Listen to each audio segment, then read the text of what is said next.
Thank you, Mr. Chairman, members of the subcommittee. I'm Rick Santorum. I'm a former congressman, former senator, and for president. Very proud of having won the Iowa caucuses in 2012, and a lot of great memories every time I come back. So it's great to be back here in Iowa. I was going to mention I'll address some of the issues that have been brought up. But on my way over here, I had a state representative come up to me and said, "Why are you here? Why are you spending your time doing this?" I'll be in Idaho next week. I'll be in North Carolina in a couple of weeks. I'll be traveling all over the country. And that's sort of at the core of this. And my answer was because I spent 16 years in Congress, ran for president twice, have been on most major news networks in this country, commentating on what's going on in Washington and observing very closely what's happening in the city. And I've fought a lot of battles. I'll match my battles for trying to save the Constitution and the Republic and bring back more conservative way of understanding of federalism with anybody. But in the end, I failed. I failed because this country is a lot worse off than when I started 40 years ago, involved in politics. Our country is more divided. I got involved in politics. I think our deficit was $2 trillion. It's now $34 trillion, and we're adding $1 to $2 trillion every year, and there's no end in sight to that. A country cannot be sustained doing that. And I couldn't walk away. You can't walk away if you spend 30 years of your life trying to solve something and fail at it and just walk away and say, well, let's leave it to someone else to clean up the mess. I was not for a convention of states when I first heard about it. I thought it was all the things that you heard about, I thought too. I was afraid of it because I thought, well, things hadn't gotten that bad. And then I took the time to actually study it. And as someone who's been involved with a lot of legislative procedures and conventions and everything else, and someone who's studied the Constitution, it's been a little bit of a passion of mine since it was drafted in my home state of Pennsylvania. And unlike some, I actually have a lot of belief in the founders. And unlike some, I believe the entire Constitution should be used, not just the ones that people like. And the entire Constitution is Article 5. And Article 5 was put in there for such a time as this, when the country was off the rails. And the country is off the rails. The country is divided. You have just today an immigration bill that was mentioned before that you'd think, given the crisis at the border, you'd be able to come together and find some solution, but they can't. They're incapable of doing it. Washington is completely broken, and it's going to get worse. And here's why I believe it's going to get worse. I was the United States Senator for 12 years. And the United States Senate has always been the place that stopped the federal government from going off the rails. For the first 140 years of the Republic, up until the 17th Amendment, in order to pass a bill in the United States Senate, you had to have unanimous consent to vote. That means every senator had to agree to vote, or there was no vote. And as a result, guess what? Very little passed. Why was that the case? Because the state legislatures were given the power to appoint senators.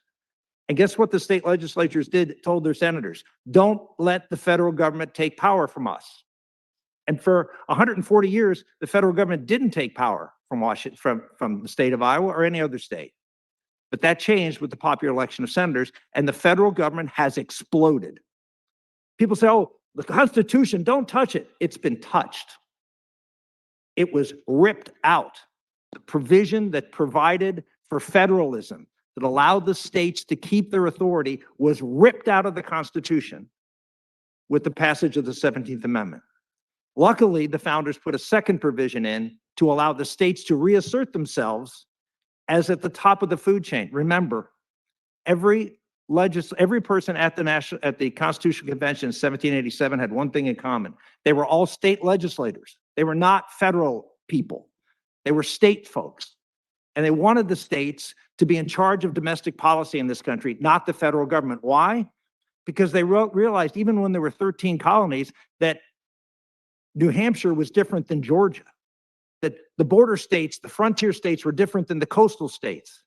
The big states were different than the small states. They believed in federalism.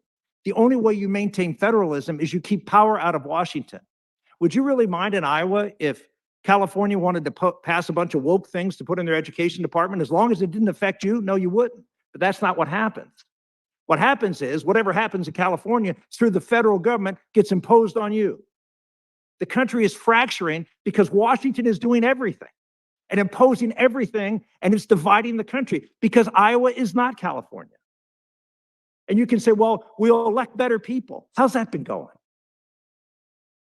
How's it going? What solution did you hear today from those who oppose this? What solution is going to fix this problem of rampant spending, federal tyranny, where a president get up and just eliminate programs, forgive loans, change the policy, and not enforce the law? And you can say, well, the courts will check it. The courts aren't checking it.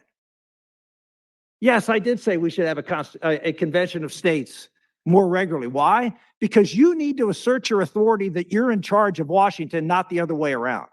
That's the way the Constitution was structured. And you have given it away. You have abandoned the people because you are the line of defense against the tyranny of Washington. You, the states. And you have abandoned your job. And I understand those who want a strong, big federal government, and many of them were here and don't want anything to change because they like the fact that things are centralized and people in Washington are telling everybody what to do. That gives them comfort. I perfectly respect that. But those who say that this is a risk, is $34 trillion in gaining every year not a risk? Is it federal tyranny where presidents get up and just with a wave of a pen change the law? Right? Do you know there's been, I think, 800,000 pages of new regulation this year? You think that's not a risk? And there's no solution except the one that's in the Constitution, and people are afraid. People are afraid to try what the founders put in. They say wonderful words about the founders and how great they were, except this. The reality is, ladies, the Congress doesn't control this process. Let me get to a couple of things, and I'm sorry I'm going probably long here. The Congress doesn't control this process. This process was put in 1787, 2 days before the convention closed. And the reason it was put in is because George Mason stood up and said, are we so naive to believe that Congress will actually pass amendments in the future, propose amendments in the future to limit its own power? That there will be a tyranny at some point because all republics eventually end up that way. We have to have something outside of Washington. That was the speech he gave. And they came and passed an amendment, which is the section we're talking about, Section 2 of Article 5. They passed that amendment to the Constitution, unlike, I think, any other amendment that was proposed, because they were all very divided. Nothing was agreed. It was almost, again, the convention almost collapsed multiple times, but it passed unanimously. Why? Because they wanted to give the states the right to intercede on their behalf. Do you think if that's the case, that the courts are going to say, oh, yeah, Congress should control that process? Congress can propose amendments tomorrow. I don't see anybody up here saying, oh, we're afraid Congress can propose amendments to do all these terrible. They can do it tomorrow. Yet you don't want to give state legislators who's never had a chance to do this, you don't want to give them a chance to propose amendments. We're not passing anything here. It's proposing amendments. Any amendment that gets proposed has to get 38 state legislatures to ratify it. You can't get 38 state legislatures to agree what time it is. And you're worried that there's going to be a runaway convention? Yeah, runaway convention to do what? Runaway convention, ladies and gentlemen, and I'll make my last point. The runaway convention idea is a fallacy. This is a convention to propose amendments under the rules set by you in your resolution. When the legislature calls a special session to deal with property taxes, and someone tries to do something beyond the scope of the resolution of the special session, what happens? They get ruled out of order. And that is enforceable under law, as it is here. There are multiple court cases about Article 5 that says that once the rules for an Article 5 is set, you can't change the rules after they've been set. There's court case after court case that says that. In addition, you have people who went there, and you have a bill before that just passed out of this committee, has to do with faithful delegates. That says The delegates themselves are bound to limit their voting to just the subject matter in the resolution. In addition, the final safeguard is that 38 states have to ratify anything that comes out of this convention. There will not be radical things coming out because radical things can't get 38 state legislatures to pass. Yes, I did mention that one of the things I think could pass would be to limit the Supreme Court to 9 members. Why? Because I think most Americans, Democrat and Republican, realize the folly and the danger of court packing. Would that be a good thing to do? Would anyone say that that's a bad idea to actually limit the court so some future tyrant in making doesn't decide, well, I'll take the chance of court packing and hopefully we'll never have another election, or we'll structure it so that the opponents can never win another election? You think that could happen? I do. I think that day could come. Wouldn't you want to hold that? Wouldn't you want to do something to stop that from happening? Fear is not a solution. And all I hear with no solutions and a lot of fear. I appreciate the fact that hopefully this committee will vote this out and we'll have a good debate on the floor of the Iowa House.